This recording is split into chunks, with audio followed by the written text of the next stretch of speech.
à toi et bienvenue dans cette nouvelle vidéo d'apprentissage, d'exploration du tarot et notamment à travers les personnages de cours dans notre vie quotidienne et surtout dans la famille.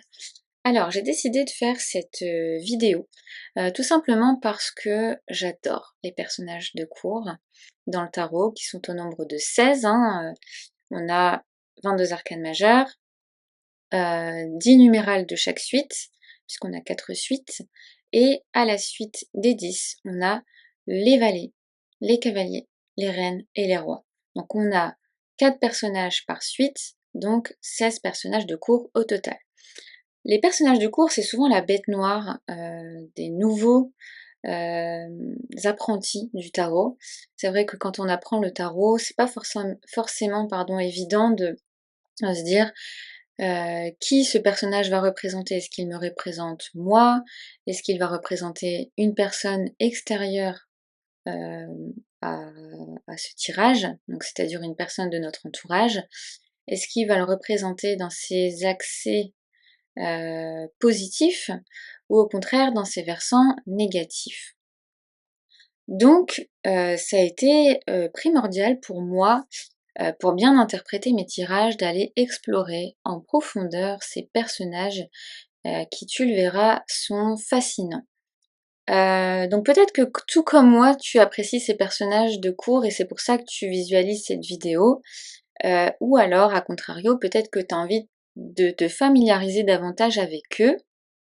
Quoi qu'il en soit, qu'on les apprécie ou pas, c'est toujours très enrichissant de partir à l'exploration et surtout de rattacher des cartes de tarot à notre vie quotidienne, puisque c'est plus facile selon moi, de retenir ces significations quand on sait les raccrocher à quelque chose de concret, de tangible, ou par exemple à une expérience de vie.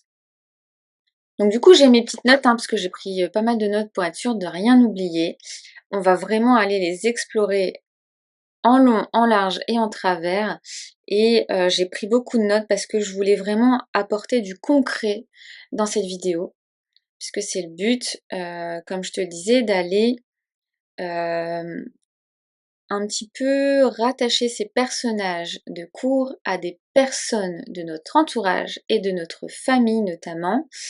Et donc c'est pour moi important d'avoir des éléments concrets à mettre en place et à identifier pour rattacher la personne que l'on connaît au bon personnage de cours. Donc tu vas voir, c'est assez drôle aussi et c'est éclairant pour aller voir comment les personnes de notre famille fonctionnent autour de nous. Ça permet aussi de mieux les comprendre et notamment quand on parle d'enfants, puisque c'est ce dont on va parler aussi dans cette vidéo, c'est important aussi de se mettre à la place d'eux pour comprendre comment les gens fonctionnent. Donc cette vidéo, elle va être divisée en plusieurs parties. Tout d'abord, les archétypes des valets. Je vais les rattacher aux enfants.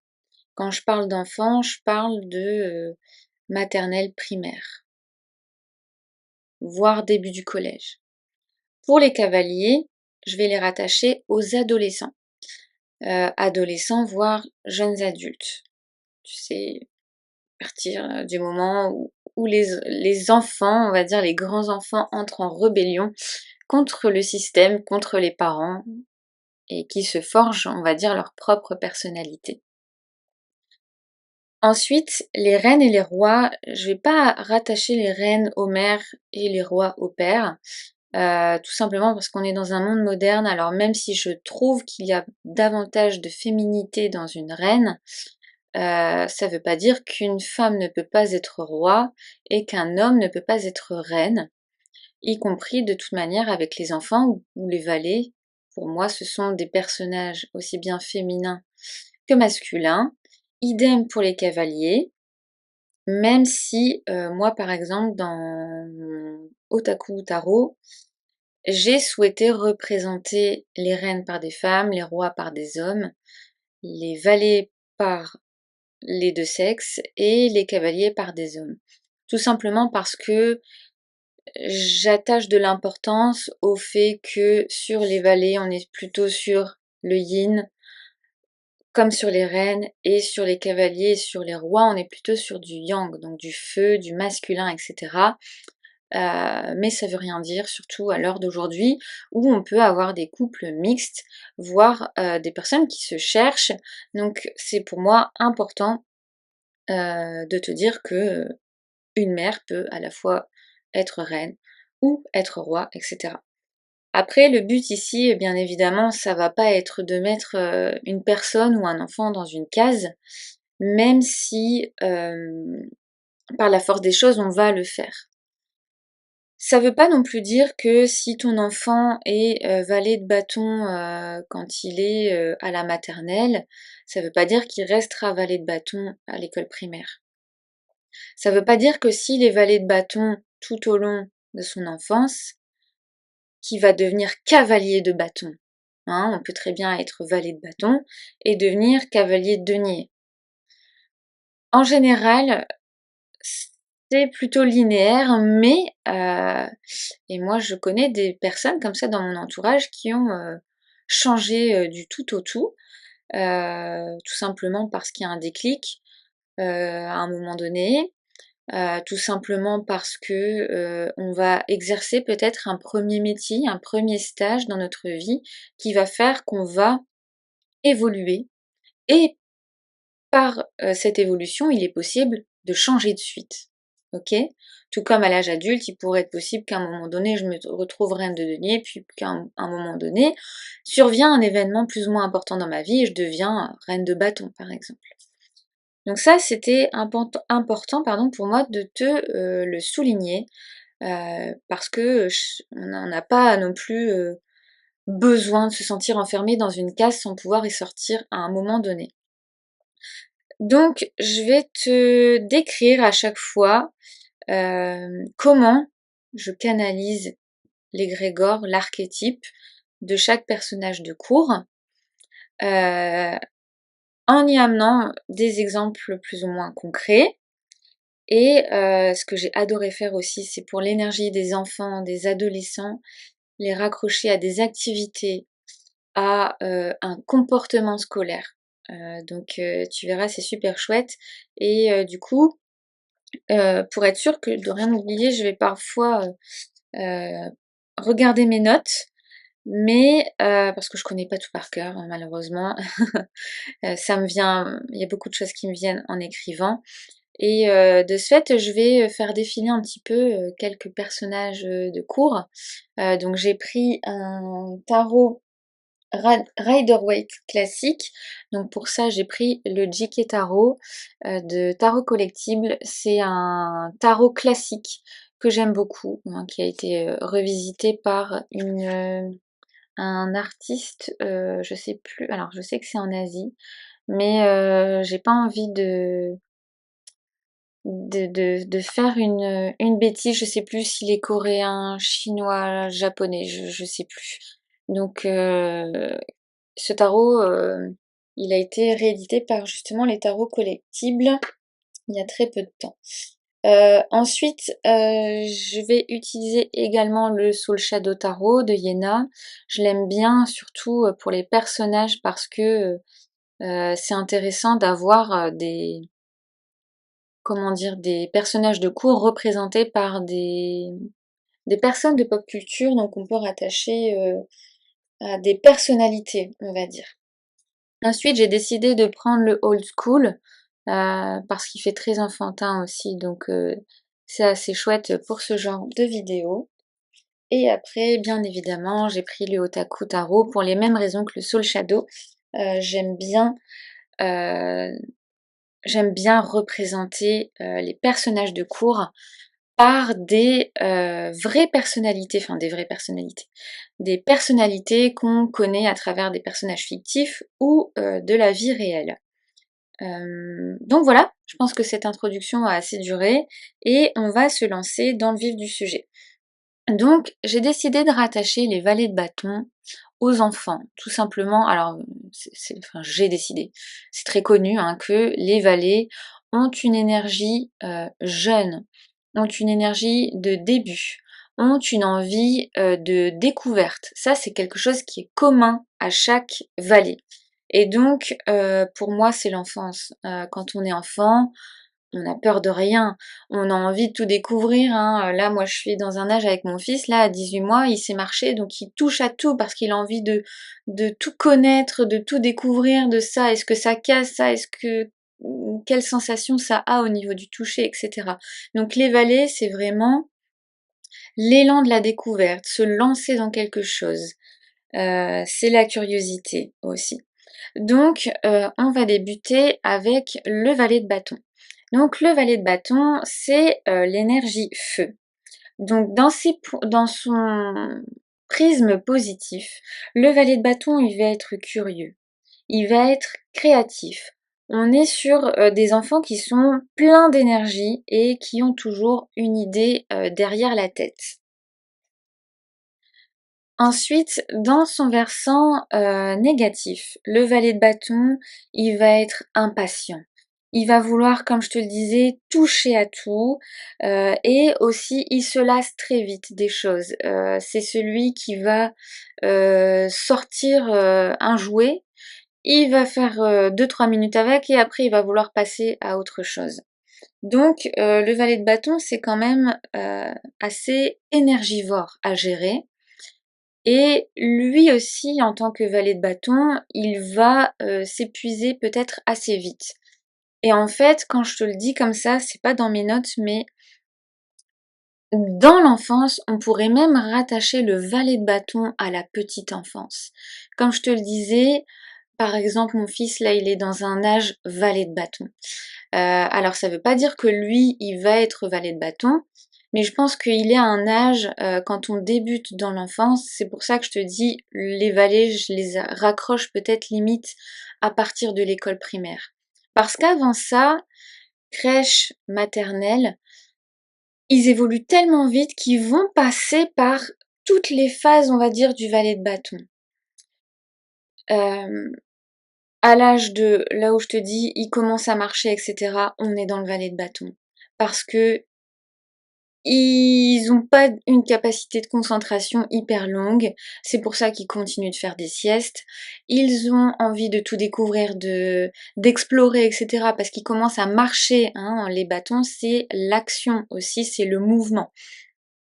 Donc je pense aussi qu'on est comme ça dans des phases où de la petite enfance jusque la maternelle, on va passer ces phases valet de chaque valet.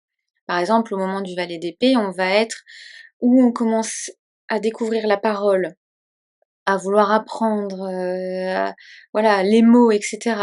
Valet de coupe, on va dire qu'on est plus sur une période un petit peu bébé, où ils ont énormément d'attachement aux parents, où ils ont besoin de sécurité émotionnelle. Alors je dis pas qu'un enfant de 4 ans n'a pas besoin de sécurité émotionnelle, tu vois, mais on est vraiment comme ça dans une phase où je dirais qu'on commence par le bébé avec le valet de coupe.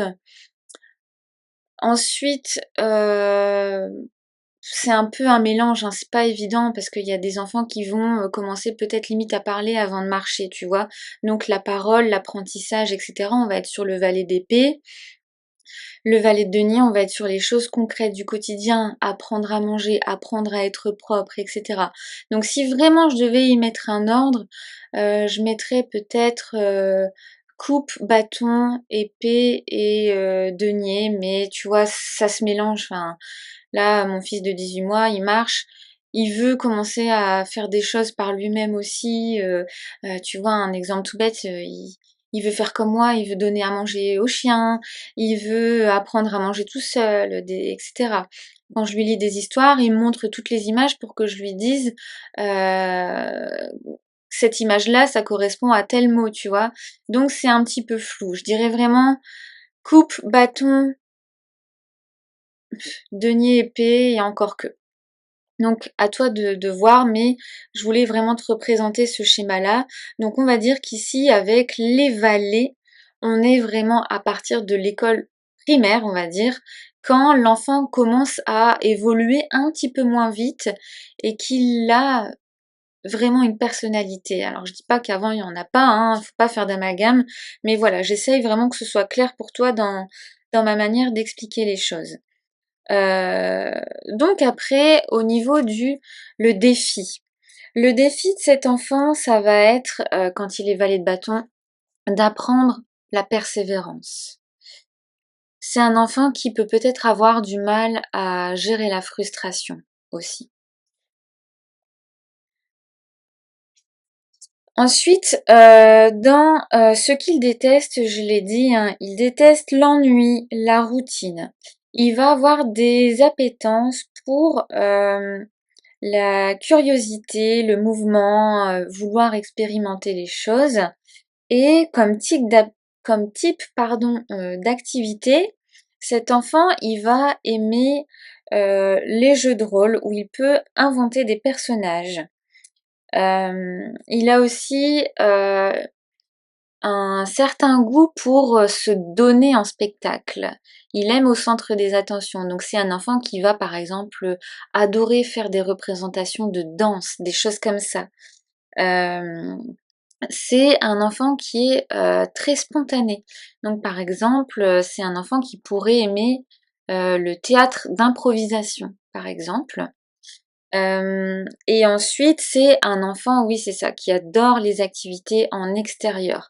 Donc, c'est un enfant qui va aimer bouger, un enfant qui va vouloir pratiquer une activité sportive. Euh, Qu'est-ce que je dis aussi?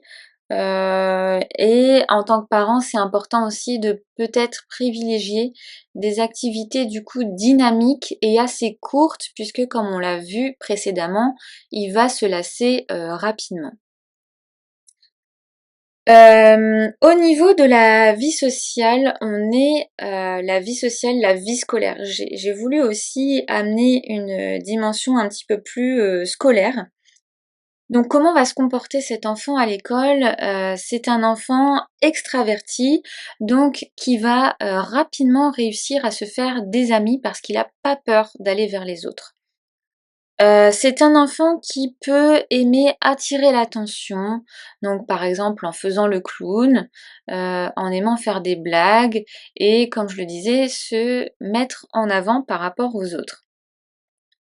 Donc il peut paraître un peu agité parfois, donc difficile à gérer pour les adultes à ce niveau-là. C'est un enfant qu'il va falloir canaliser rapidement parce il a plein d'énergie à revendre et donc du coup, comme je le disais, par des activités sportives, changer rapidement d'activité pour éviter que l'enfant se lasse et s'ennuie, car c'est dans l'ennui qui va commencer à être pénible.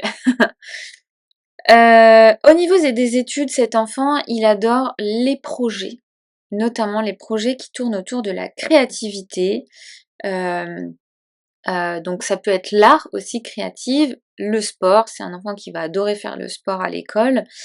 Et comme je le disais, il a une capacité de concentration assez faible par rapport à d'autres valets parce qu'il se lasse vite. Donc à l'école, il pourrait rencontrer des difficultés à rester concentré longtemps et décrocher facilement si ce qu'il apprend n'est pas assez stimulant pour lui. Ensuite, on arrive au valet de coupe. Donc le valet de coupe, lui, on est sur l'élément eau. Donc le domaine émotionnel, créatif aussi, mais différent du valet de bâton. Lui, il va plutôt être créatif dans l'abstrait, alors que le bâton va être créatif dans le concret. Donc lui, le valet de coupe, c'est un enfant qui est doux, qui est empathique et qui a une grande imagination. Dans le côté négatif, c'est un enfant qui va être hypersensible, qui peut aussi se vexer très rapidement quand on lui fait des remarques, etc. Un peu susceptible, tu vois. Euh, Son défi à cet enfant, ça va être d'apprendre à gérer ses émotions sans se noyer dans ses émotions, parce que c'est un enfant qui peut vite justement être submergé par ses émotions. Donc il aime créer, par l'imagination. Euh, il aime rêver et il aime se connecter aux autres, mais de façon beaucoup plus discrète que le valet de bâton. Cet enfant, comme on l'a vu juste avant, il déteste la critique, parce qu'il peut vite se vexer et il déteste les conflits. Il sait pas trop comment se positionner dans les conflits, donc il va faire en sorte d'éviter les conflits, ce qui parfois pourrait être perçu comme un manque de personnalité, parce que parfois, même s'il est en désaccord avec le parent ou avec les autres enfants, il va avoir tendance à s'effacer pour justement éviter d'entrer en conflit. Donc pour le parent, ça va être entre guillemets facile à gérer, puisque l'enfant aura tendance à écouter les parents, mais à la fois difficile d'un autre côté parce qu'on aura peut-être du mal à détecter ce que l'enfant ressent vraiment. Parce que justement il a une certaine sensibilité, mais d'un autre côté une certaine réserve pour oser dire ses sentiments, même si parfois on arrive à lire sur son visage. Euh, Dans ce qu'il aime, non, ce qu'il déteste, non, ça j'en ai parlé, les conflits, la critique, désolée, je sais plus où j'en suis, je perds le fil. Dans ses appétences, il a une appétence pour l'imagination, pour les émotions, pour la douceur, donc il va aimer les activités telles que le dessin, parce que justement il va pouvoir retranscrire et transmettre ses émotions par le dessin. Donc c'est un enfant qui va aimer peindre, faire de l'aquarelle, écouter des histoires, ou même en inventer aussi.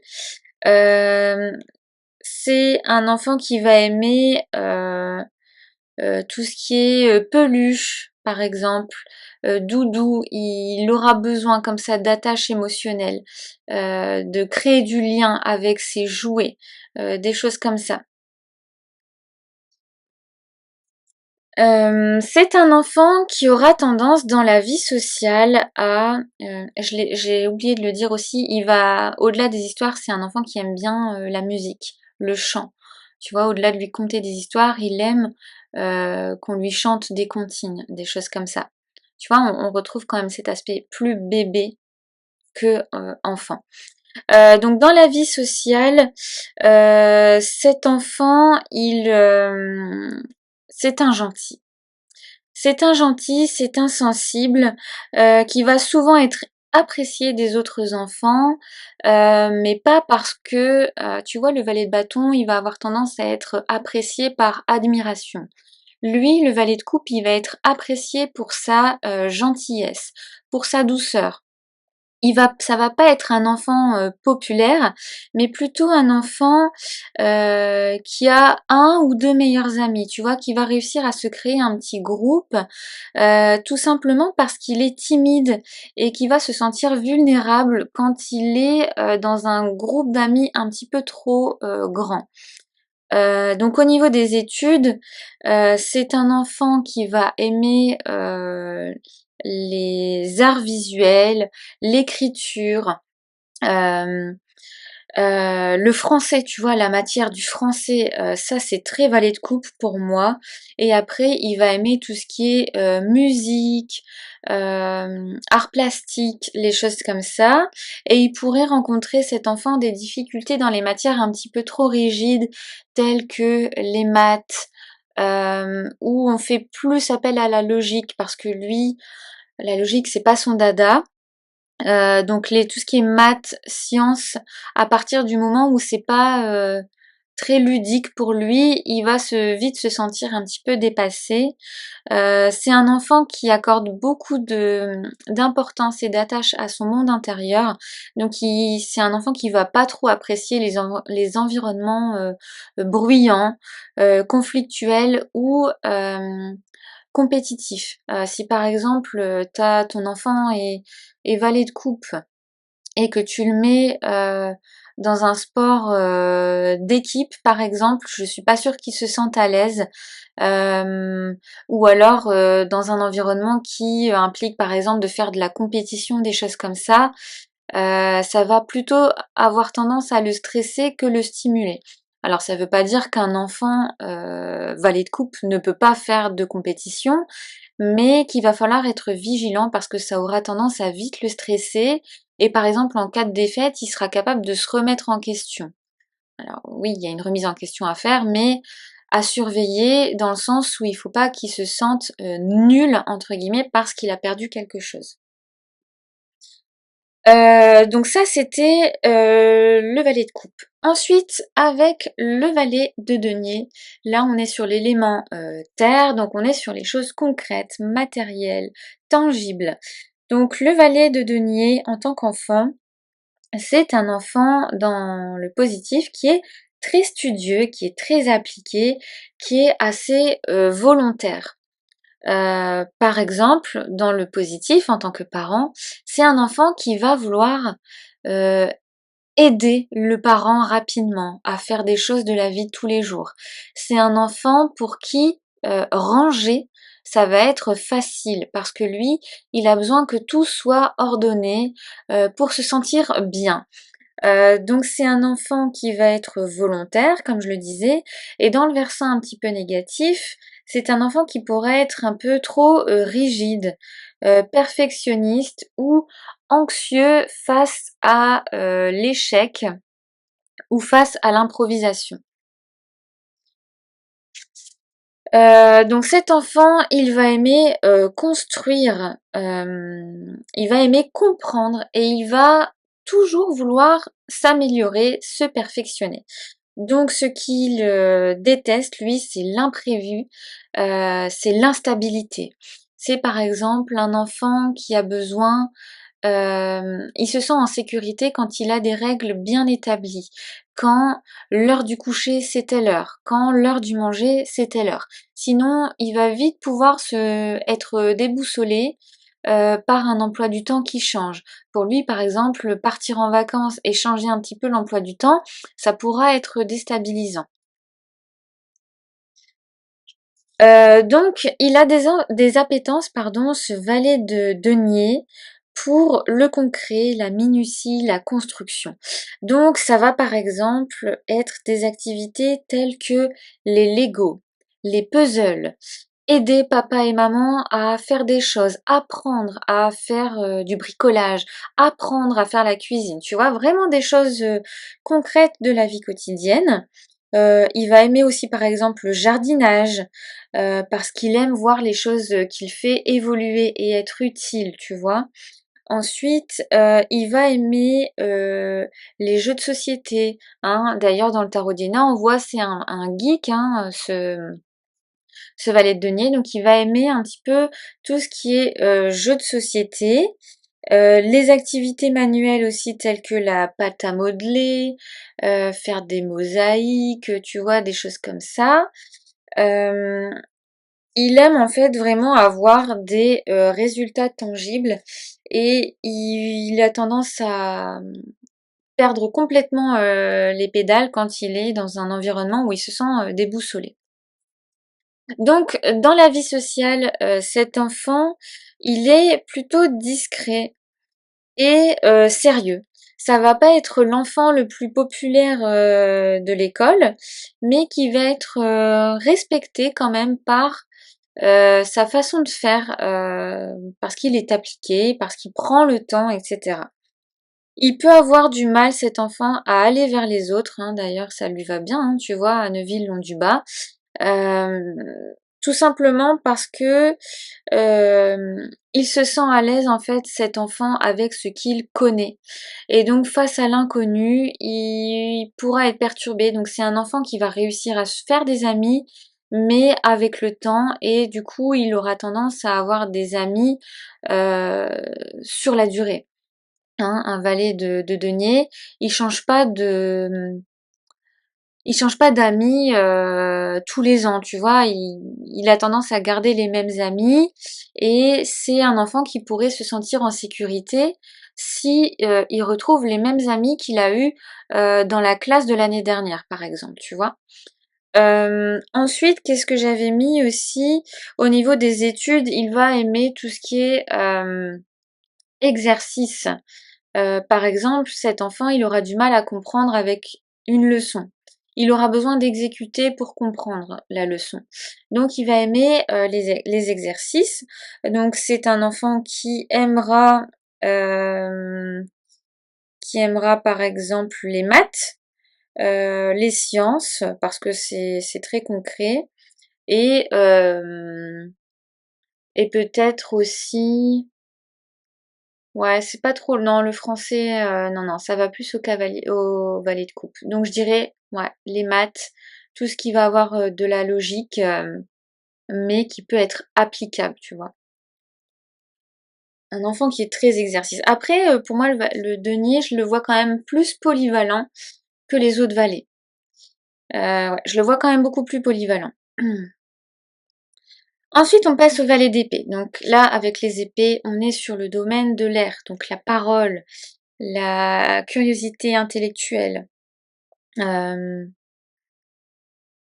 la position sociale aussi, il y a de ça un peu dans les épées. Donc l'enfant valet d'épée, c'est un enfant curieux, vif, qui pose 1000 questions. C'est celui qui va te dire euh, et pourquoi telle chose. Donc tu lui expliques le pourquoi. Mais oui, mais pourquoi du coup? Enfin, tu vois, il est toujours dans l'interrogation. Il veut tout savoir, tout apprendre, sauf qu'il peut pas tout apprendre tout de suite. Et donc il est très vif d'esprit, mais il passe comme ça du coq à l'âne en quelques secondes. En quelques minutes. Donc dans son côté négatif, ça peut être un enfant un peu impertinent, voire arrogant, qui coupe la parole, parce que lui, il a besoin de se faire entendre. Quand il a quelque chose à dire, il faut qu'il le dise tout de suite. Donc c'est pour ça qu'il aura tendance à couper la parole.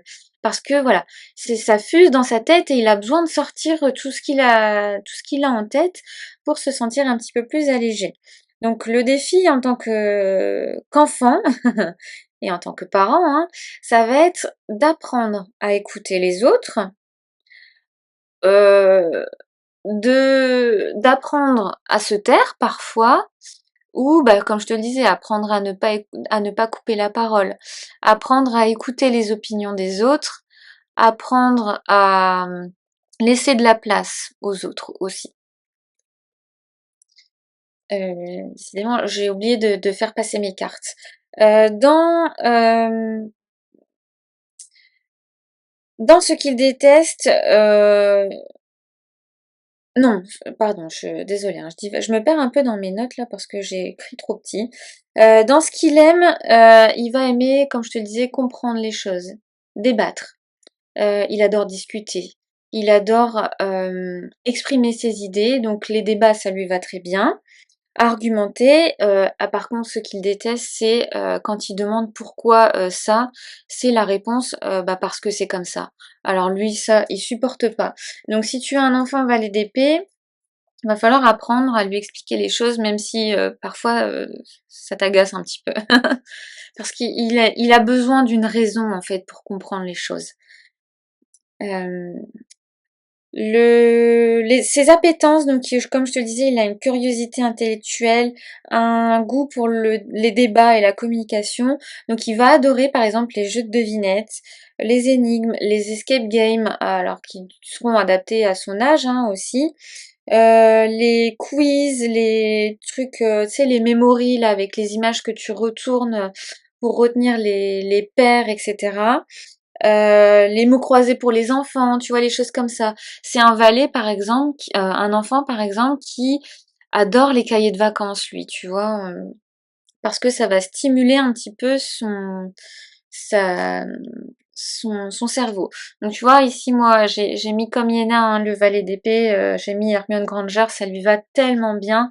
Mais si on devait sortir un petit peu du cadre, c'est, par exemple, une Lisa Simpson, tu vois. Ensuite, voilà, c'est un valet qui va aimer comprendre, questionner, qui n'aime pas les réponses toutes faites, comme je te le disais tout à l'heure. Dans la vie sociale, il est très bavard, il aime débattre et il peut avoir parfois ce profil un peu intello, voire petit prof, tu vois. C'est moi je sais mieux que tout le monde, etc. Donc il peut paraître un petit peu hautain parfois. Moi j'avais mis 2 valets d'épée, tu vois? J'avais mis, Destin Anderson de Stranger Things. Hem, Ça peut créer des tensions en fait, du coup ce petit côté arrogant et supérieur aux autres, il le fait pas exprès, hein, bien évidemment. Donc il va attirer ceux qui comme lui aiment discuter. Et au niveau des études, il apprend très vite. Déjà parce qu'il a une appétence, il est très curieux, donc il apprend très vite. Contrairement au valet de denier, c'est un enfant qui va réussir à apprendre rien qu'en retenant la leçon. Et c'est un enfant limite qui n'aura pas besoin d'apprendre ses leçons parce que rien qu'à écouter en classe, il aura tendance à tout retenir. Donc c'est un enfant qui va adorer lire également. Par contre, les difficultés, c'est qu'il aura tendance peut-être à trop se disperser et à se concentrer si le cours ne va pas assez vite pour lui. Hein, ça, on y retrouve un petit peu du valet de bâton. Même si le valet de bâton, c'est plus, lui, il faut l'intéresser pour qu'il soit à l'écoute. Lui, c'est s'il y a un élève qui comprend pas assez vite pour lui et que le prof revient sur ses explications, lui ça va un peu le saouler, et bah du coup qu'est-ce qu'il va faire qu'est-ce qu'il va faire? Il va avoir tendance à parler avec son voisin, bah parce que lui il a déjà tout retenu en fait et ça le saoule de nouveau écouter. Il a tendance à être un petit peu plus rapide que la moyenne, on va dire.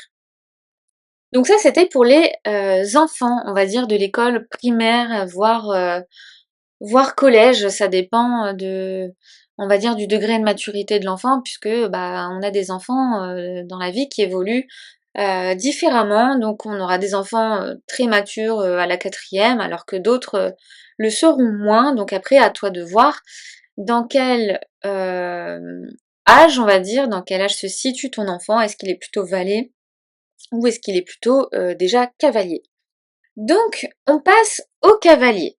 Donc, les cavaliers, on est sur une énergie de mouvement, puisque contrairement aux valets qui étaient dans la découverte, etc., les cavaliers, eux, vont être dans l'action, dans le mouvement. Ils vont vouloir aller se confronter aux autres. Et alors que les valets sont on va dire que les valets, eux, ont comme repère et comme modèle le parent. Des figures en fait de plus d'autorité. Donc les valets, eux, ils auront comme modèle le parent, le professeur, l'enseignant, euh, aussi bien à l'école que par exemple le prof, s'il exerce une activité sportive, le prof de danse par exemple, tu vois, des choses comme ça. À la crèche, ça sera comme modèle aussi la nounou ou la personne de la crèche, parce que ils auront tendance à apprendre et à imiter ces personnes-là de, euh, de leur entourage en fait. Là où les cavaliers, eux, vont commencer à davantage se détacher de leurs parents pour créer leur propre personnalité, et c'est pour ça qu'on a tendance dans la société à les voir ce qu'on appelle en rébellion. En fait, ce qu'on appelle et ce qu'on a tendance à appeler la rébellion, c'est qu'on va contre les parents. On a envie à un moment donné de se dissocier de ses parents, et donc nos modèles vont devenir, ben moi si je prends mon cas concret, hein, mes modèles à l'adolescence c'était les stars. Malheureusement aujourd'hui on arrive sur certains modèles de les stars de télé-réalité, les choses comme ça. Donc on n'a pas forcément des modèles non plus super inspirants, on va dire, de nos jours. Mais voilà, les adolescents, ils vont vouloir trouver leur modèle à partir en fait de personnes qu'ils admirent. Et les personnes qu'ils admirent, c'est qui? Bah c'est leur idole en fait. C'est leur idole, ou alors c'est par exemple la cousine qui est plus grande qu'eux. Et comme ils vont vouloir rapidement prendre en maturité alors qu'ils ne sont pas encore matures dans leur tête, ils vont comme ça idolâtrer des personnes plus âgées qu'eux. Donc c'est pour ça qu'ils vont vouloir les imiter. Et par exemple, si je prends comme modèle ma cousine ou mon cousin qui est plus âgé parce qu'il a déjà 20 ans et que lui, il aime peut-être fumer de temps en temps ou boire un verre d'alcool de temps en temps, et il va vouloir tester ces premières choses-là. Et donc c'est pour ça qu'à l'adolescence, à 14-15 ans, on commence à fumer, on commence les premières bêtises. C'est parce que leurs idoles sont en général plus âgés qu'eux et qu'ils ont tendance, en plus de ça, à choisir des idoles qui sont à l'inverse de leurs parents. Et donc c'est pour ça qu'en tant que parent, on est dans la période de rébellion.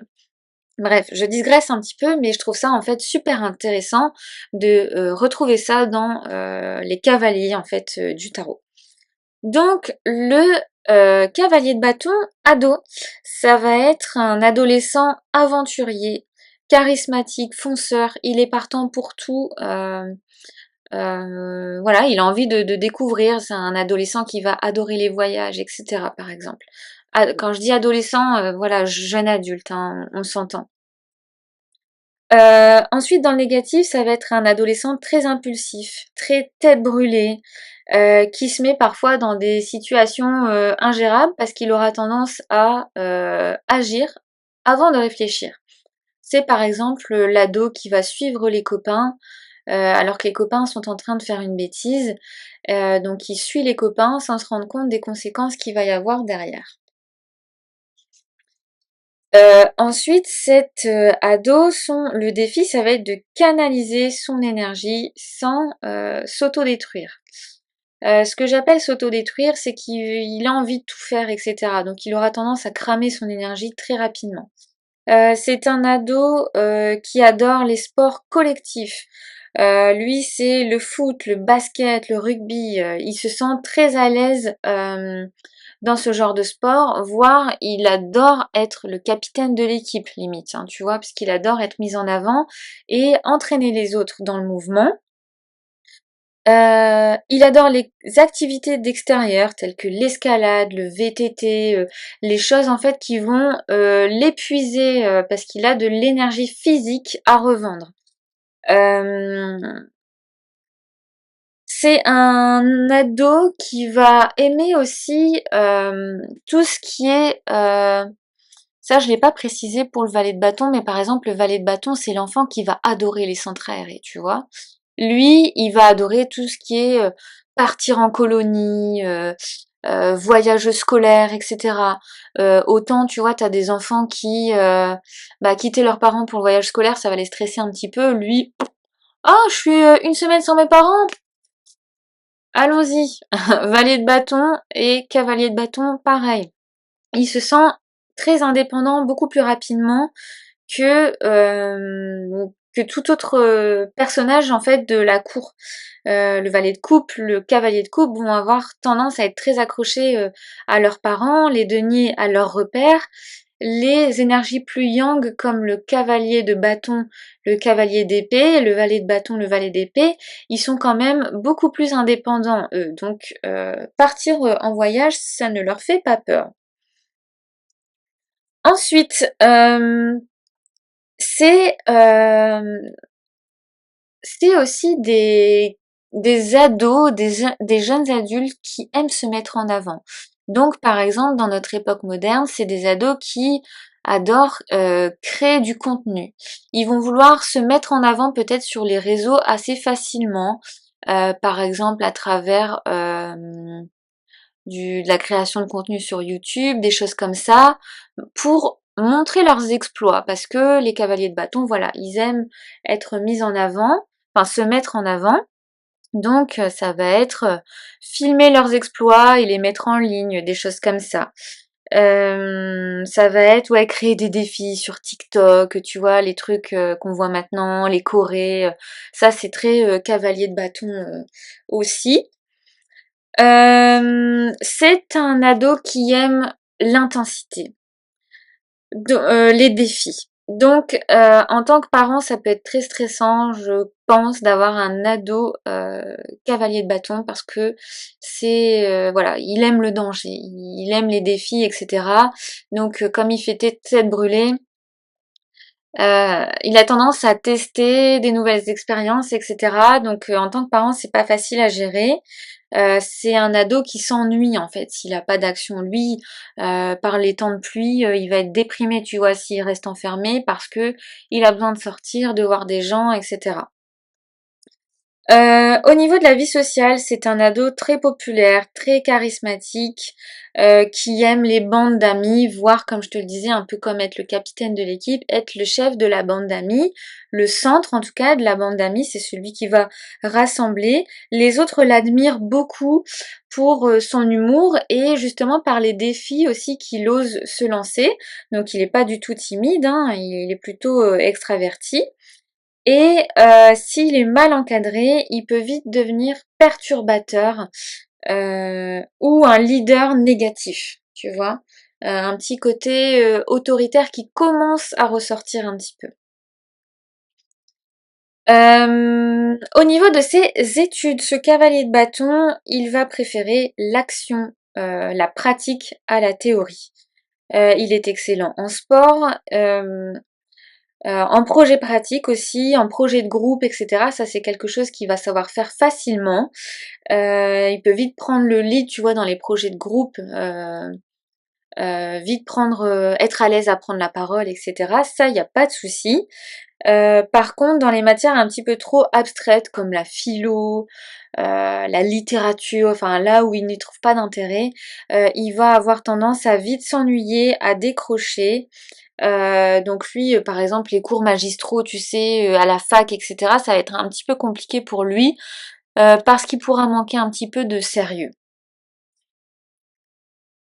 Donc voilà pour notre cavalier de bâton. Franchement, j'adore faire cette vidéo. Elle risque peut-être de durer un peu longtemps, donc n'hésite pas à, à revenir sur cette vidéo plusieurs fois. Je pense que je mettrai un timer pour bien dissocier chaque partie de la vidéo. L'adolescent cavalier de coupe. Donc lui, l'ado cavalier de coupe, c'est un romantique, c'est un idéaliste, c'est un artistique. Donc dans le côté négatif, il aura un petit côté drama parfois. Il pourra être instable d'un point de vue émotionnel parce qu'il pourra être très facilement affecté par ce qui l'entoure. Une dispute avec un ami par exemple, il pourra être très affecté. Euh, et c'est un ado qui se baigne facilement dans l'illusion pour tout ce qui est côté amoureux, relationnel. Donc en fait, alors ça va être très cliché ce que je vais dire, mais le cavalier de coupe, on le retrouve beaucoup, tu sais, chez les jeunes filles qui sont amoureuses, par exemple, de leur prof et qui s'imaginent, ah, que le prof, etc., il est tellement beau et ceci et cela. Alors oui, hein, on est d'accord, c'est innocent, etc. Il n'y a pas de mal là-dedans, on a tous été amoureuses d'un de nos profs un jour, je pense, mais sans réelle arrière-pensée. Mais c'était plus de l'admiration. Et ben, on y retrouve en fait dans beaucoup d'adolescentes en fait dans ce cavalier de coupe qui se projettent facilement sur leur amoureux de la classe, etc. Euh, qui vouent, tu vois, une partie de leur journal intime à cet amoureux secret, etc. Donc il y a beaucoup de j'y retrouve beaucoup d'adolescentes amoureuses, tu vois, avec ce cavalier de coupe. Donc, le défi de cet ado cavalier de coupe, ça va être de différencier, de dissocier les rêves de la réalité. Ça peut être un ado très dans la lune, très oh, je suis dans mes rêves et j'imagine ceci et cela. Et hop, j'oublie de descendre à mon arrêt de bus, tu vois, par exemple. C'est en cours quand je commence à m'ennuyer, j'écris sur mon cahier j'écris le prénom de mon amoureux dans un cœur, tu vois, des choses comme ça. Ça c'est très très cavalier de coupe, je trouve. Donc cet ado, il a le goût pour le romantisme, pour l'art, pour l'idéalisme. Donc il adore le théâtre. Ouais, le théâtre. Pas forcément d'impro parce que il reste quand même, si je suis le valet de coupe, il reste un petit peu timide. Donc il aime pas trop se mettre en avant, mais oui, c'est un ado qui aime le théâtre, qui aime exprimer ses sentiments ou jouer le rôle de quelqu'un aussi. Ça, c'est ce qu'il aime. Il va aimer écrire de la poésie, des chansons. Par exemple, il va aimer dans les artistes qu'il m'aime, hein, ça sera surtout ou bien souvent des artistes qui expriment leurs sentiments avec des textes qui font sens, tu vois. On est ça sur le cavalier de coupe, alors que par exemple le cavalier de bâton, lui, aura tendance à aimer des choses qui le font bouger, par exemple. Lui, il attache plus d'importance à l'expression des sentiments, par exemple dans la musique. C'est un Au niveau des activités, c'est un ado qui aimera aussi beaucoup la musique, ou alors tout ce qui est activités artistiques telles que la photographie, euh, tourner des vidéos, des choses comme ça, mais plus pour le côté artistique. Ensuite, c'est un ado qui pourrait aimer les engagements associatifs, aider les autres, etc. C'est un ado qui est très sensible, qui aime exprimer sa sensibilité, mais peut-être plus parfois dans ses activités parce qu'il reste un petit peu pudique. Sauf quand il est dans son aspect négatif où il a tendance, je te le disais, à être drama. C'est oh mon Dieu, maman, tu te rends compte, mon amoureux, ça y est, il m'a dit qu'il aimait un tel, une autre fille de sa classe, et là, ça va être le drame pendant plusieurs soirs d'affilée où tu vas devoir réconforter ton ado. C'est un ado qui déteste la brutalité. Hein, là, on retrouve le côté je n'aime pas les conflits du valet de coupe. On est sur la même chose au niveau de l'adolescent. Donc, dans sa vie sociale, c'est un grand sensible, un grand romantique, un Klaus de Umbrella Academy, ça lui va très très bien. Il aime les amitiés profondes. Comme je te le disais, hein, ça poursuit le valet de coupe. Il a un ou plusieurs meilleurs amis sur qui il peut compter, mais il aime les amitiés sincères et pas surfaites. Oui, bah tu vois, là j'avais noté amour adolescent, donc comme je te le disais, c'est un ado qui va rapidement accorder de l'importance à l'amour dans sa vie. Moi je connais des ados qui ont rapidement des amoureux et d'autres ados qui ne sont pas du tout intéressés par l'amour à cet âge-là. Et ben lui, il va vite vouloir accorder de l'importance à ce domaine-là. Le risque en tant que parent, c'est la fragilité. Enfin, je veux pas amener ça de façon péjorative, mais c'est la fragilité, on va dire, que ça peut avoir derrière, c'est-à-dire avoir le cœur brisé, ben pour lors des premières ruptures amoureuses, parce que ben on n'est pas assez mature pour gérer justement la douleur qu'une rupture provoque, et du coup ça peut vite être très, je sais pas comment dire ça, mais très, pas dangereux, mais très prenant en fait dans la vie de ce genre d'adolescent. Euh, Au niveau des études, oui, au niveau des études, c'est un personnage qui est très créatif. Donc il va aimer la littérature. Ça, c'est très cavalier de coupe. Donc si tu as un ado cavalier de coupe, ça peut être un ado. Alors je sais que moi à mon époque, c'était le bac L, le bac littéraire. Parce qu'il va aimer tout ce qui est littéraire, philosophie, art, musique, les langues aussi, même si les langues peut-être aussi cavalier d'épée, mais les langues, l'apprentissage des langues étrangères, c'est très cavalier de coupe pour moi. Il aura du mal à se focaliser sur les tendances très carrées telles que la physique, les mathématiques, surtout à partir du moment où c'est les maths modernes, tu sais, Thalès, Pythagore, les inconnus, les trucs comme ça, lui, il aime pas du tout. Euh, donc voilà pour notre cavalier de coupe.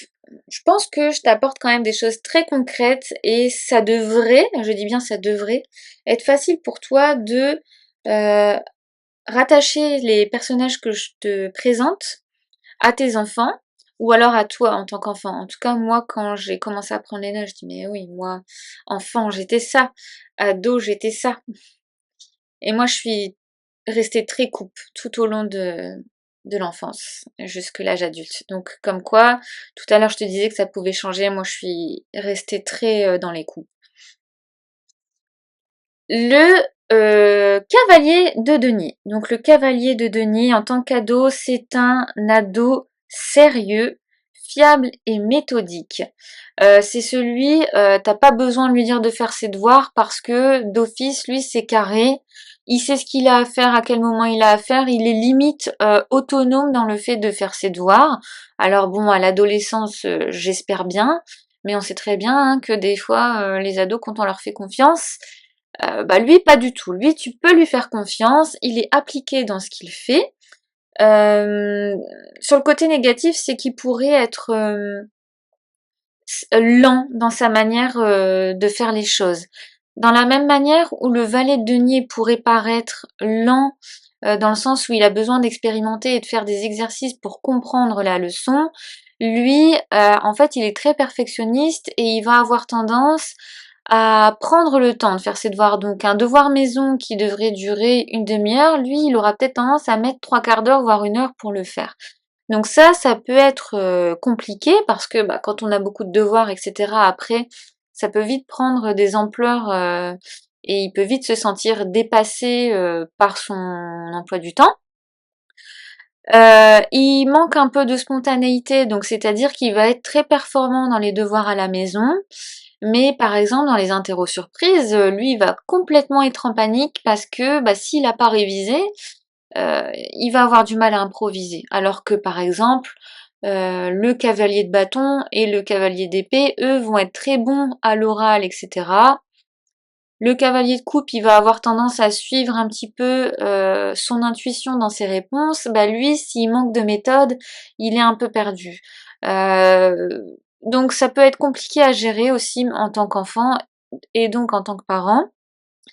Euh, Son défi, du coup, c'est de s'ouvrir à l'imprévu et de faire preuve d'un peu plus de flexibilité.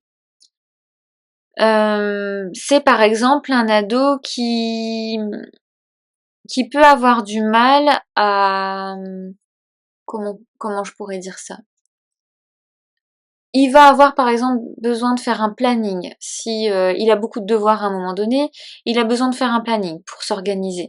Tu vois, lui, il va pas se dire bon bah là c'est bon, je vais faire ça, là je vais faire ça. Lui, il a vraiment besoin de structure.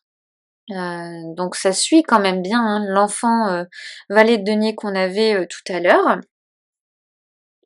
Au niveau de ses activités, lui, il va aimer tout ce qui est bricolage, comme la menuiserie, la mécanique, les choses comme ça.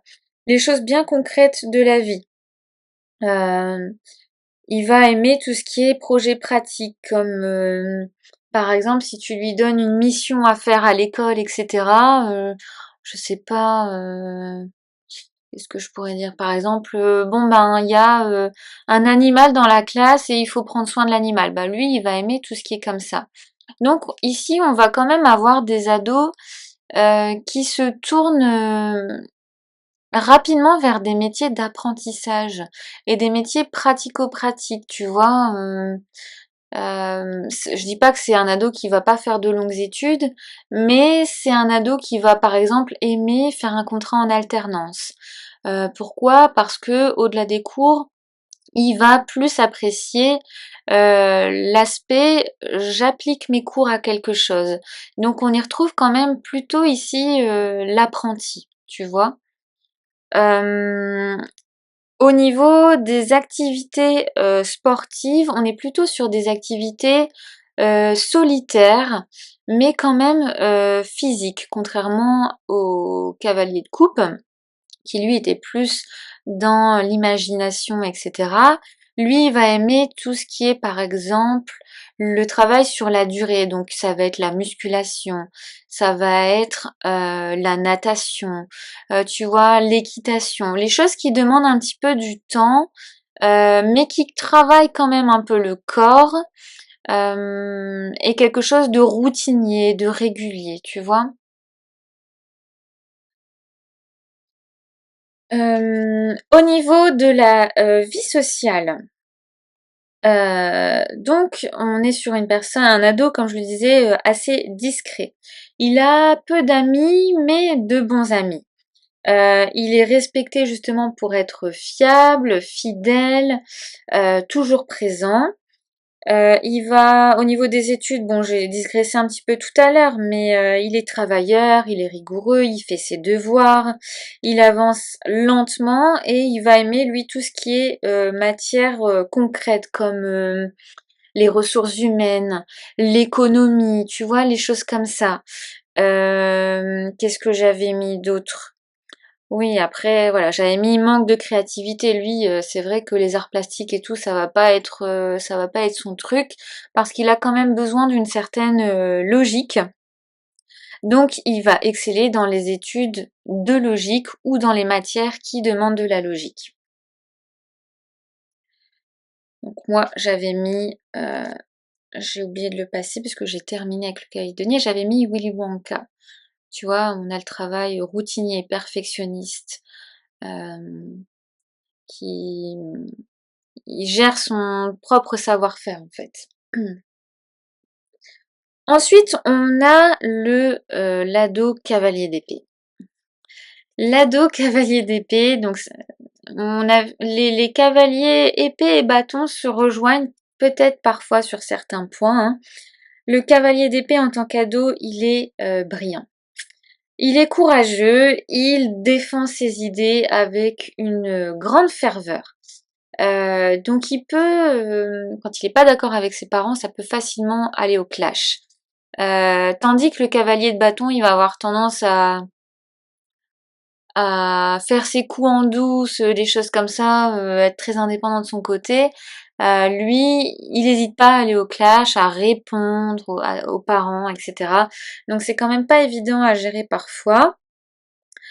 Puisqu'en fait il est très intelligent, donc il sait très bien ce qu'il dit, il sait très bien ce qu'il fait. Donc dans le côté négatif, il peut être un peu agressif, impatient, parler sans réfléchir. Donc c'est l'ado qui va dire ta gueule à sa mère et c'est sorti tout seul, tu vois. Bon, je suis un peu dans l'exagération, hein, bien sûr, mais même si malheureusement ça existe.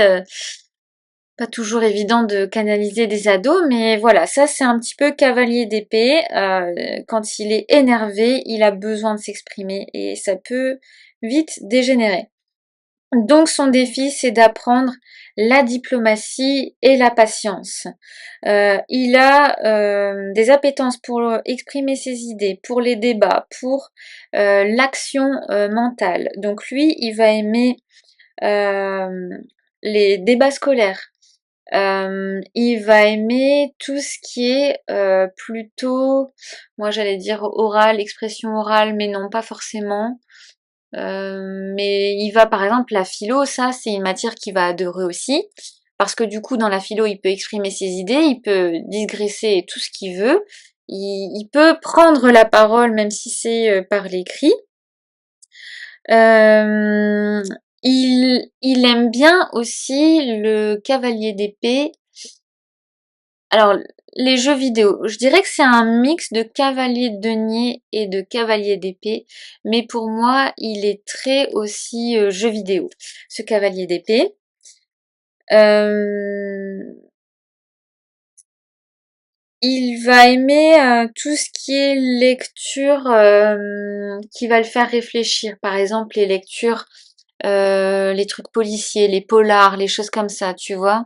Ça, il aime bien parce que ça va le pousser à réfléchir. Il aime tout ce côté un petit peu suspense qui le pousse à imaginer en fait différents scénarios. Donc ça, il aime beaucoup. Euh, il déteste qu'on le fasse taire. Si par exemple c'est un ado que t'emmènes en vacances sans visiter des choses, sans visite culturelle, etc., ça il aime pas trop. Alors que le cavalier de bâton, lui, ça le fait chier. Tout ce qu'il veut faire, c'est s'amuser avec, avec les copains qui se sera fait en vacances, etc. Lui, le cavalier d'épée, il va avoir besoin de s'instruire. Il va avoir besoin, voilà, comme je te disais, d'apprendre des choses parce qu'il va vite s'ennuyer sinon mentalement. Et le cavalier de coupe, lui, il aura tendance à vouloir passer des moments en famille, des choses comme ça il va beaucoup aimer. Euh, le cavalier de denier, lui, il va aimer sa petite routine. Il va pas trop aimer, par exemple, partir en vacances en camping-car, des choses comme ça. Alors lui, il sera complètement paumé. Donc lui, le cavalier d'épée, à partir du moment où tu le stimules intellectuellement, tu as toute son attention. Donc, dans la vie sociale, le cavalier d'épée, il pourra être détesté. Pourquoi? Bah parce qu'il aime débattre, il aime contester les idées des autres, donc il peut être perçu comme agaçant, arrogant, mais à côté de ça, il attire des amis un petit peu comme lui qui sont très dans le mental, très dans le cérébral. Il aime un petit peu bousculer les gens, justement qui ont des idées trop fermées, trop arrêtées. Il va aimer rallier en fait les gens à sa cause. Et donc, il pourrait, comme je le disais, être facilement en conflit vis-à-vis des figures d'autorité. Donc, dans l'adolescence, bon, au-delà de la justice, etc., les figures d'autorité, c'est qui? C'est les parents. Donc, c'est un petit peu le plus rebelle de nos cavaliers. Donc, je fais tomber mes cartes, c'est pas grave. Donc au niveau des études, ce cavalier d'épée, il est brillant, il est rapide, donc il va adorer tout ce qui est matière théorique, telle que l'histoire, la philo, les sciences. Le risque dans les études, c'est que il a tendance à précipiter les choses, peut-être à bâcler les choses, alors que il est brillant. On va dire que comme il sait qu'il est intelligent, il se donne peut-être pas à fond. Tu vois, c'est le cavalier qui dit bon bah c'est bon, ça c'est ça, je vais lui pondre son truc, elle sera contente et voilà. Parce que il a des facilités à apprendre et que il a vite envie de passer à autre chose, comme je le disais. Donc du coup, il aura peut-être tendance à pas aller au bout des choses et pas aller au bout de ses capacités. Ça, c'est son défi dans les études, c'est aller au bout de ses capacités. Puisque comme je te le disais, c'est aussi celui qui écoute en cours et qui retient. Donc en fait, il aura tendance à pas vraiment travailler parce qu'il a certaines facilités comparées à d'autres de ses camarades. Donc il est très impatient. Donc j'en ai terminé pour cette première partie de vidéo sur les enfants et les adolescents. On se retrouve dans la suite de la vidéo à travers maintenant les figures parentales, donc à savoir les reines et les rois. Donc on va commencer dans le même ordre que nos amis les valets et cavaliers, c'est-à-dire la reine de bâton. Donc la reine de bâton en tant que parent, elle aura tendance à être assez, pardon, à être assez charismatique, inspirante. C'est un parent qui encourage l'autonomie et l'expression de soi. Dans son côté un petit peu plus négatif, elle est assez orgueilleuse et du coup, elle pourrait projeter ses propres ambitions sur ses enfants.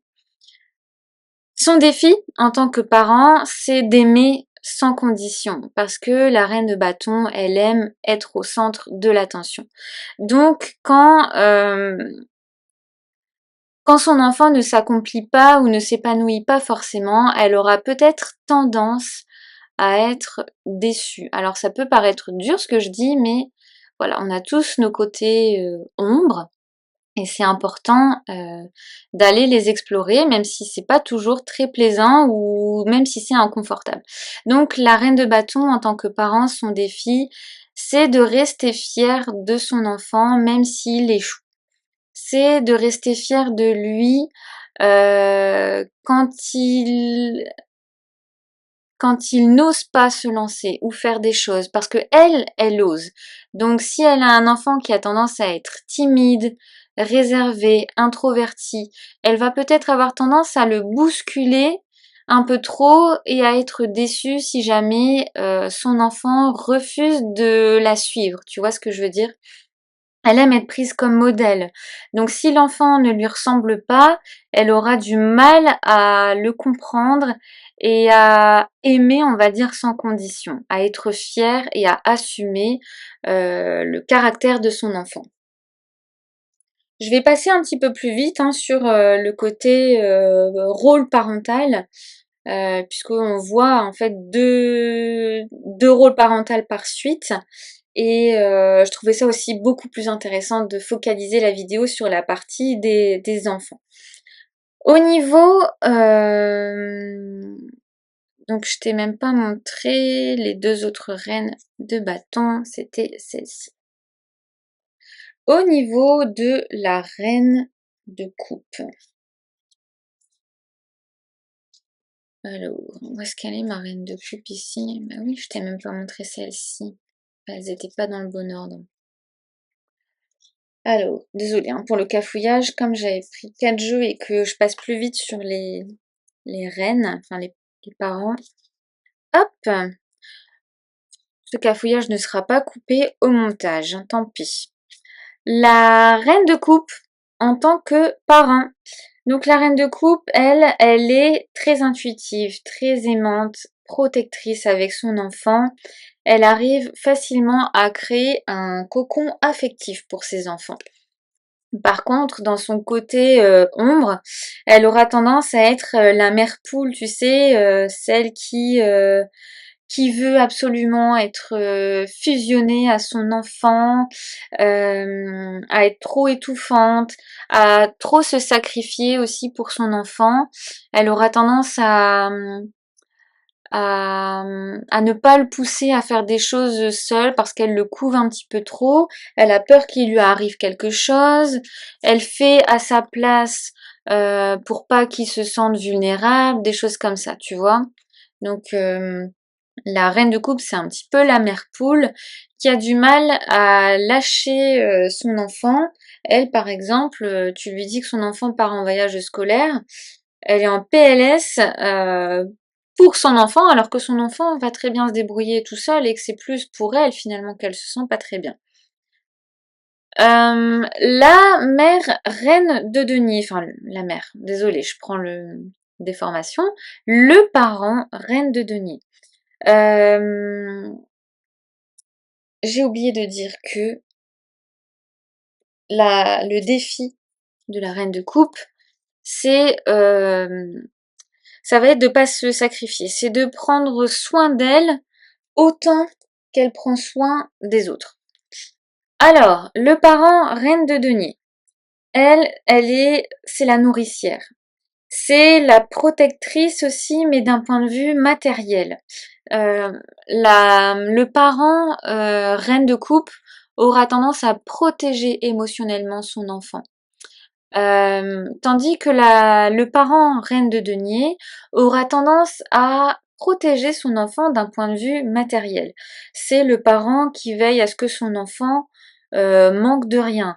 C'est clairement hein, le parent là à la rentrée scolaire qui lui achète les crayons de toutes les couleurs, les crayons senteurs, l'agenda, le cartable, le nouveau cartable, même si celui de l'année dernière est encore en très bon état. Ça, c'est le parent reine de denier. C'est le parent qui arrive à créer un foyer chaleureux, hein, qui fait en sorte qu'il n'y ait pas de conflit au sein du foyer, etc. Dans son côté un petit peu ombre, c'est un parent possessif, un petit peu comme la reine de coupe, mais la reine de coupe, elle aura tendance à oublier de par exemple s'accorder du temps pour elle, etc. Le parent reine de denier, c'est limite le parent qui oublie de manger parce qu'il y a ça à faire et ça pour son fils ou sa fille, pardon. Je sais pas si c'est un lapsus du coup, mais c'est le parent qui va parfois privilégier que son enfant fasse 2 voire 3 activités extrascolaires, quitte à faire des conduites tout le samedi, tu vois, par exemple. C'est voilà, le parent reine de denier, c'est un peu celui qui a tendance à oublier l'aspect matériel de sa propre vie pour que son enfant soit satisfait de tout. Donc, son défi, c'est mais oui, mais j'ai cafouillé en fait. Le défi de la reine de coupe, c'est pas de. Tout à l'heure, je t'ai donné le défi de la reine de denier. Le défi de la reine de coupe, c'est de ne pas s'oublier et d'encourager l'autonomie de son enfant, sans se dire qu'elle le délaisse. Et le défi de la reine de denier, c'est de prendre soin des autres aussi bien qu'elle prend soin d'elle. Je sais pas pourquoi j'ai cafouillé, mais je pense que c'est parce que comme la reine de coupe, elle a tendance à s'oublier, mais d'un point de vue affectif, je pense que c'est pour ça que j'ai confondu les deux. Donc le défi du parent reine de coupe, c'est de favoriser l'autonomie de son enfant sans se dire que c'est une mauvaise mère, qu'un mauvais père, etc. Le défi du parent reine de denier, c'est de ne pas oublier de prendre soin de soi. Je vais y arriver, hein, avec le rôle du parent. Donc, reine de denier du otaku et du soul shadow, on avait ces deux personnages-là. On le voit bien, Brie Van de Camp en reine de denier, c'est clairement le parent qui fait tout pour ses enfants. C'est hors de question pour ce parent, par exemple, de manger un plat surgelé. Donc même si le parent a un emploi du temps de folie, c'est le parent qui va vouloir cuisiner maison pour son enfant, pour le bien-être de son enfant, etc. Donc c'est dans ce sens-là, le côté s'oublier, reine de coupe, il est plutôt émotionnellement et affectivement, tandis que le côté reine de denier, c'est se mettre une pression de folie pour que son enfant manque de rien. Au niveau du parent reine d'épée. Le parent reine d'épée, c'est un parent qui est lucide sur ses enfants, sur la capacité et le comportement de ses enfants.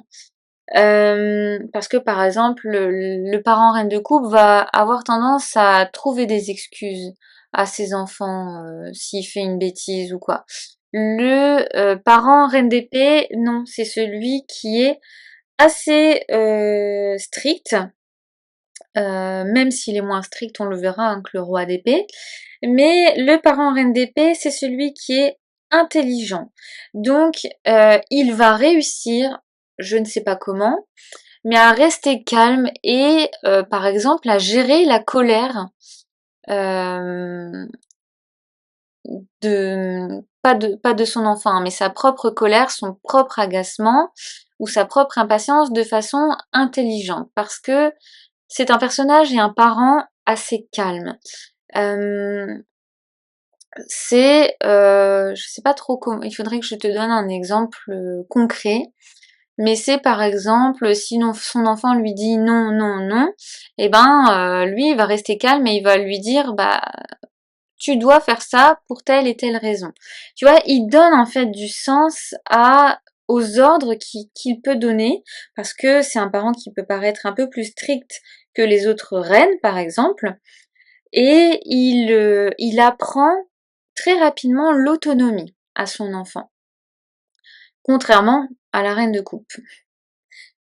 Donc son côté un peu plus sombre, c'est que c'est un parent plus froid, qui va être beaucoup plus critique envers son enfant. Et on sait que les critiques envers un enfant peuvent laisser des séquelles si elles sont trop blessantes, trop profondes. Donc en tant que parent reine d'épée, ça doit filer droit, même si on est moins, je disais, moins que dans le roi d'épée, mais c'est le parent qui aime l'ordre, qui aime la justice. Donc par exemple, c'est un parent qui ne supportera pas, par exemple, l'école appelle et votre ado s'est battu avec un tel, mais c'est hors de question pour un parent reine d'épée d'entendre ça, parce que c'est un parent qui aime la justice, etc. Et c'est pas par les mains, par exemple, qu'on résout les conflits. C'est pas évident, je trouve beaucoup plus de facilité à exprimer les enfants et les ados que les parents. C'est vraiment pas facile. Donc, le parent reine d'épée, son défi, ça va être de doser les ordres, de doser les exigences, parce que c'est un parent exigeant, de doser les exigences envers son enfant. Hein, comme je le disais, il est très intelligent pour ramener les choses, etc. Mais parfois, peut-être quand il va être commencer à être agacé à force de peut-être répéter les choses, c'est un parent qui va devenir critique envers son enfant et devant lui en fait. Donc c'est ça qui peut être, c'est ça auquel il faut être vigilant. Donc ça, c'était les parents reines. Donc maintenant, je vais passer, pardon, je vais y arriver. Je commence à fatiguer, hein, ça fait un moment que la vidéo dure. Donc je vais passer aux parents qui sont rois. Donc j'espère que tu arriveras quand même à te retrouver toi en tant que parent parce que c'est moins évident, c'est moins concret, je trouve là dans ce que je t'expose dans le côté parental. Donc le roi de bâton. Le roi de bâton en tant que parent, c'est un visionnaire. Il entraîne, c'est un modèle de courage. C'est souvent alors je vais dire un père, mais c'est souvent le père que l'enfant admire, tu vois, pour son courage, son côté charismatique, son côté sportif aussi, tu vois. C'est un parent un peu comme ça. Donc ça peut être une mère, hein, attention, hein, mais dans les bâtons, tu vois, un peu comme à l'instar de la reine. On est sur l'admiration pour le côté un peu magnétique. Donc dans son côté un peu plus négatif, le parent roi de bâton, c'est un parent qui sera plus autoritaire. C'est un parent qui est colérique, qui s'énerve facilement et qui devient du coup autoritaire quand il manque de patience, quand il est agacé. C'est un parent qui peut aussi accorder beaucoup de temps à ses projets ou à ses loisirs, à son travail aussi. Et du coup, parfois, ça peut frustrer l'enfant. Donc, c'est pas évident. Son défi à ce parent, c'est d'être présent dans le quotidien et pas seulement aux événements ou aux discours très importants. Parce que voilà, on le voit, hein, c'est des figures qui... Moi j'ai mis Lucius Lyon de Empire. C'est voilà, on va dire que c'est le parent qui aura pas de scrupules, par exemple, à laisser son enfant chez la nounou pour passer des soirées, tu vois. Alors je dis pas que c'est mal, hein, attention, bien au contraire, il faut avoir du temps pour soi. Mais dans les extrêmes, on va dire que c'est le parent qui peut manquer d'attention envers son enfant. Plus dans cette suite des bâtons que dans les autres. Ensuite, on arrive aux parents roi de coupe. Je me suis mélangé les pinceaux là, je ne sais pas ce que j'ai fait. Voilà.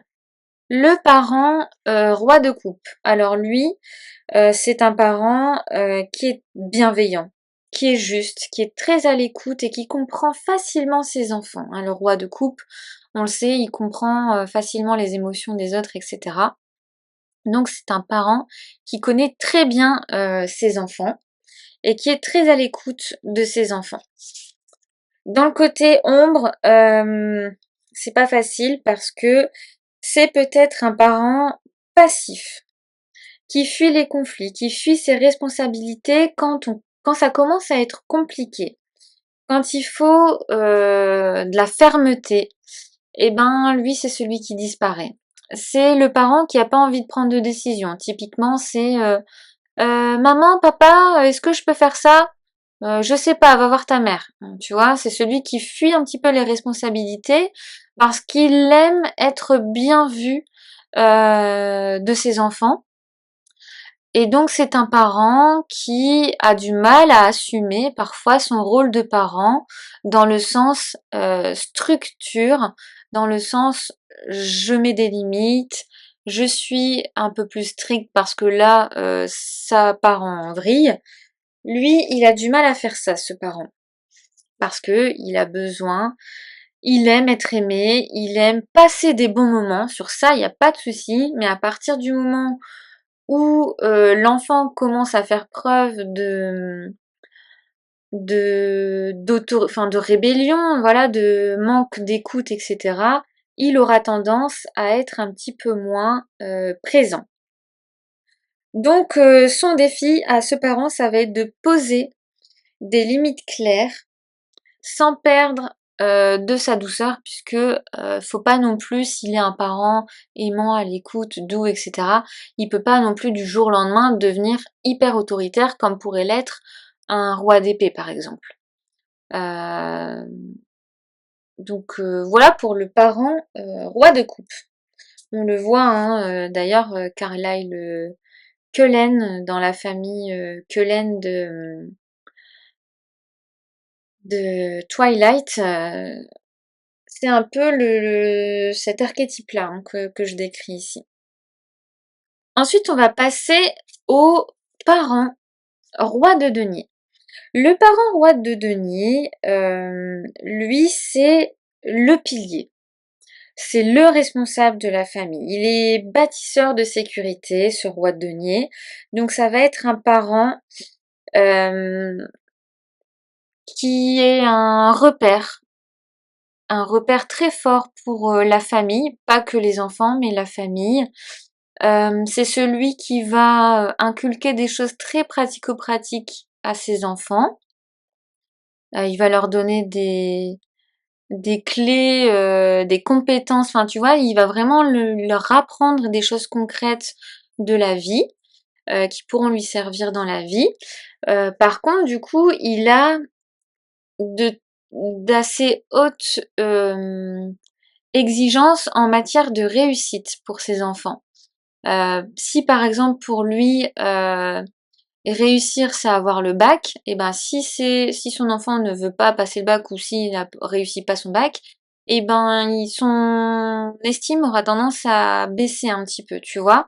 Donc son ombre à ce parent, c'est d'être assez dur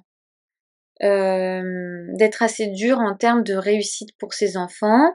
C'est avoir un côté matérialiste aussi très présent, dans le sens où il veut que son enfant réussisse d'un point de vue matériel, d'un point de vue financier, d'un point de vue études, etc. Donc son défi, ça va être de pas forcément avoir de trop hautes ambitions pour lui, mais de transmettre en fait d'être reconnaissant et d'avoir de la reconnaissance même quand son enfant n'est pas à la hauteur en fait de ses espérances. Ça va être ça son défi. Voilà, encore une fois, j'ai oublié de te passer les autres rois de denier parce que je suis dans mon truc. Voilà, les autres rois de denier. Tu vois, on est quand même sur des figures de réussite matérielle, sur des entrepreneurs qui ont accordé beaucoup d'importance à leur travail, à leur réussite sociale, etc. Donc c'est dans ce sens-là que ce parent il est un petit peu plus compliqué parce qu'il a tendance à avoir une ambition peut-être un peu démesurée pour ses enfants.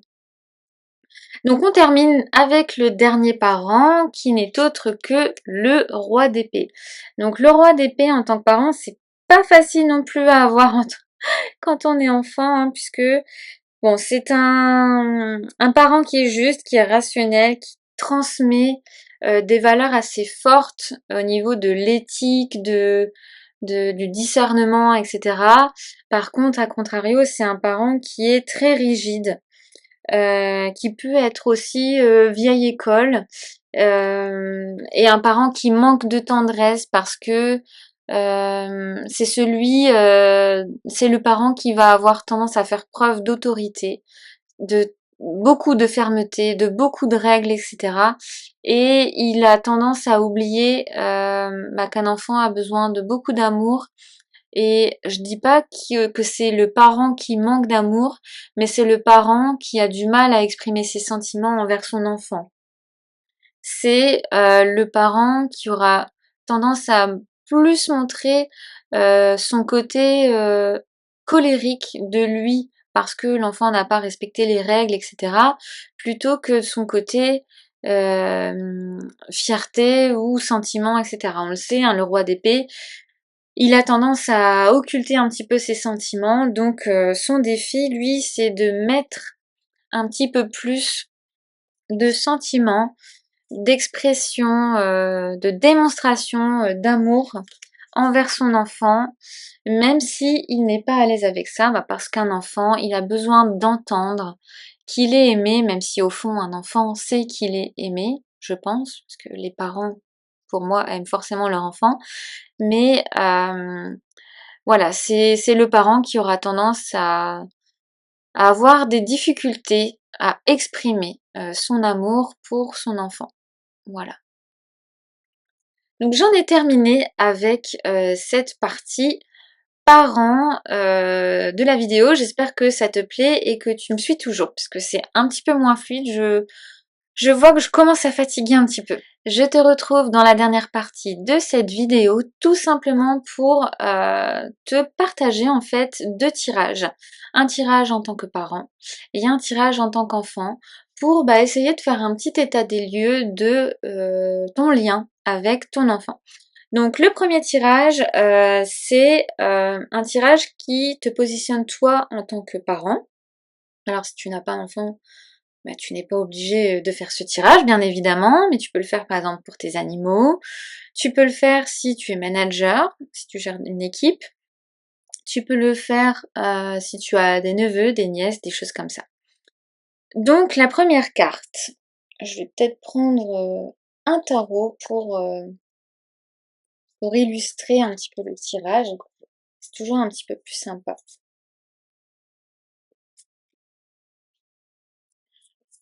Donc c'est un tirage en 7 cartes. En 7 cartes. Hop, donc le tirage numéro 1, c'est la carte 1, ça va être ton rôle de parent aujourd'hui. Comment est-ce que toi tu te positionnes dans ton rôle de parent? Quel est ton style parental, on va dire? Quelle est l'énergie dominante de toi en tant que parent? La carte numéro 2, c'est ta plus grande force en tant que parent. Donc c'est par exemple ce que tu vas réussir à transmettre facilement à ton enfant et qui est précieux, on va dire un talent naturel au niveau de ton éducation. Ensuite, ça va être ta faiblesse, ou on va dire ce qu'il est nécessaire d'améliorer. C'est la tendance consciente ou inconsciente qui peut peut-être freiner ton lien avec ton enfant ou à créer de la tension avec ton enfant. La carte numéro 4, c'est ce que ton enfant vit dans la relation. Comment est-ce que lui ou elle perçoit ton rôle en tant que parent et ce qu'il ressent à tes côtés, par exemple. Ensuite, ça va être le défi de l'enfant dans cette relation. Ce qu'il ou elle a besoin d'apprendre, d'expérimenter ou de dépasser grâce à toi. La carte numéro 6, ça va être le défi. Non, je dis n'importe quoi. Oui, si, le défi en tant que parent. Donc la même chose que la carte précédente, mais pour la version parent. Et la clé pour recréer du lien. Une attitude, une posture à avoir pour peut-être redynamiser la relation avec ton enfant, etc. Ça peut aussi être qu'est-ce qui peut vous rapprocher, tu vois. Donc ça, c'est le premier tirage pour la partie toi en tant que parent. Maintenant, je trouvais ça aussi de faire un tirage sur l'inverse, c'est-à-dire toi en tant qu'enfant. Même si on n'est plus des enfants, on a peut-être en nous des choses enfouies qui nous feraient du bien de poser sur la table avec des cartes. Donc la carte numéro 1, c'est ce que mes parents m'ont transmis de plus précieux. Donc là, on va être sur un héritage positif, des valeurs, des forces que tu as, on va dire, grâce à eux. La carte numéro 2, ça va être ce que j'ai hérité de plus difficile. Là, on est plutôt sur des blessures, des blocages, des comportements qui pèsent encore sur toi. La carte numéro 3, c'est comment est-ce que j'ai appris à me construire à travers eux. Donc là, ça va être une identité que tu t'es forgée, que ce soit l'adaptation, la rébellion, enfin, que ce soit à travers l'adaptation, la rébellion, la copie, le dépassement, voilà. On est tous, on va dire, différents. Moi, je sais que je suis très différente de ma famille, donc moi, ça serait plus par la rébellion que par la copie que je me suis construite. Mais c'est intéressant d'aller le voir. La carte numéro 4, c'est ce que je continue inconsciemment à rejouer. Donc là, on est sur des schémas familiaux, des répétitions, que ce soit dans tes choix professionnels, relationnels, ta relation peut-être même avec tes enfants, etc. La carte numéro 5, c'est la clé pour me libérer de ce lien ou pour transformer ce lien. Donc, comment un petit peu réécrire l'histoire. Et enfin, la carte numéro 6, c'est le cadeau que je peux leur rendre. Ça, on va plus être sur la façon d'honorer la place de tes parents sans forcément t'oublier, même si t'as pas une super relation avec eux. Donc voilà, j'en ai terminé avec cette vidéo. J'espère que ça t'a plu. J'ai pris beaucoup de plaisir à chercher un petit peu des exemples très concrets. J'ai d'autant plus apprécié la partie enfant et adolescent. Je me suis vraiment éclatée à faire ça. Donc j'espère que ça fait sens pour toi et que sens-toi libre de faire tes propres analogies aussi avec tes connaissances sur le tarot. J'ai trouvé ça super fun. N'hésite pas à dresser ton portrait familial. Ce que j'appelle le portrait familial, c'est, je pense que ce qui serait super intéressant, c'est de faire ton arbre généalogique de la famille avec qui tu vis, de toi en tant que parent, de ton conjoint, ta conjointe en tant que parent, et peut-être de représenter tes enfants, et de voir les liens aussi que ça peut renforcer, ou là où ça va pêcher, hein, on l'a vu, maintenant qu'on a les portraits, on sait que par exemple, un enfant, un parent par exemple roi d'épée avec un enfant valet de coupe, ça peut être très compliqué. Donc peut-être que ça te permettra entre guillemets de te déculpabiliser si parfois tu ressens des tensions avec ton enfant, et peut-être que tu arriveras à trouver comment intéresser davantage ton enfant, comment recréer du lien et partager des moments un petit peu plus sympathiques avec ton enfant, parce que c'est pas toujours évident. Moi je connais pas vraiment encore ça parce que mon enfant est petit, et que comme il est petit, il a pas encore sa personnalité qui est très très affirmée, même s'ils l'ont déjà un petit peu à cet âge-là. Mais je ne peux qu'imaginer qu'en grandissant, peut-être qu'il y a un écart qui peut se creuser, et c'est pas toujours facile du coup de garder une proximité et une entente fluide avec son enfant. Donc n'hésite pas à faire ces tirages, à me taguer si jamais tu les partages sur Instagram, à commenter cette vidéo si ça t'a plu. Ça m'encourage beaucoup à chaque fois d'avoir tes retours pour continuer à poursuivre, parce que c'est vrai que ça prend du temps. même si, je te le dis, je prends énormément de plaisir à tourner ce genre de vidéos. Donc je pense qu'on n'en a jamais fini d'apprendre avec le tarot. Donc je suis sûre que j'aurai toujours des nouvelles idées à te partager. Donc je t'embrasse bien fort et on se retrouve prochainement pour de nouveaux contenus. À bientôt. Ciao ciao.